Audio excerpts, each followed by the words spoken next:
যুক্তিসঙ্গত সময় ৪২ দিন পূর্বে কি ধরনের সরকার গঠন করা যেতে পারে এই মর্মে একটা প্রস্তাব দেওয়া হয়, অথচ শর্ট আদেশে এই ধরনের কোনো প্রস্তাবও ছিল না।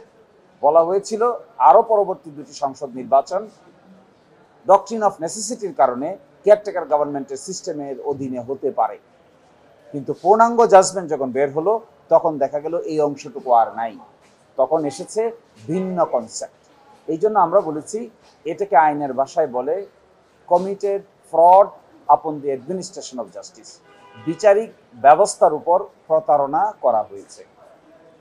আর সেকেন্ড কথা হলো, আমরা এটাও বলেছি যে ডেমোক্রেসি এবং ফ্রি ফেয়ার ইলেকশনস আর ইনসেপারেবল টুইন। এটি দুটো হলো যমজ শিশুর মতো, একটা ছাড়া আরেকটা অর্থহীন। গণতন্ত্র নিরপেক্ষ অবাধ নির্বাচন ছাড়া অর্থহীন। একটাকে যদি আলাদা করে দেওয়া হয় তাহলে আরেকটার কোনো মূল্য থাকে না। মাতৃজঠরে দুইটা শিশু যেমন জড়িত থাকে, একটাকে যদি নষ্ট করে ফেলেন আরেকটা জীবিত থাকতে পারে না। একইভাবে গণতন্ত্রকে যদি অবাধ সুষ্ঠু নিরপেক্ষ নির্বাচন থেকে আলাদা করে ফেলা হয় তাহলে এটি জীবিত থাকতে পারে না।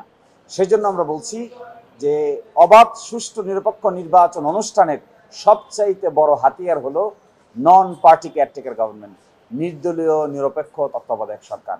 যদি এটাকে বাতিল করে দেওয়া হয় তাহলে ফ্রি ফেয়ার ইলেকশন বাতিল হয়ে যায়। ফ্রি ফেয়ার ইলেকশন যদি বাতিল হয়ে যায় তাহলে ডেমোক্রেসিও বাতিল হয়ে যায়। এবং ডেমোক্রেসি এবং free fair election basic structure of the constitution, সংবিধানের মৌলিক স্তম্ভ।